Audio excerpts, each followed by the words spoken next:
وزنی و بھاری کلمات۔ رسول اللہ صلی اللہ علیہ وآلہ وسلم نے فرمایا، موسیٰ علیہ السلام نے عرض کیا، پروردگار مجھے کوئی چیز سکھا دیں جس کے ساتھ میں تیرا ذکر کیا کروں یا میں اس کے ساتھ تجھ سے دعا کیا کروں۔ فرمایا، موسیٰ لا الہ الا اللہ پڑھا کرو۔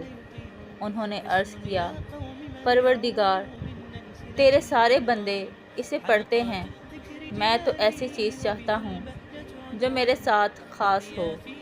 فرمایا، موسیٰ اگر ساتوں آسمان اور میرے سوا جہان میں بسنے والے اور ساتوں زمینیں ایک پلڑے میں رکھ دی جائیں اور لا الہ الا اللہ دوسرے پلڑے میں رکھ دیا جائے تو لا الہ الا اللہ ان سب پر بھاری ہوگا۔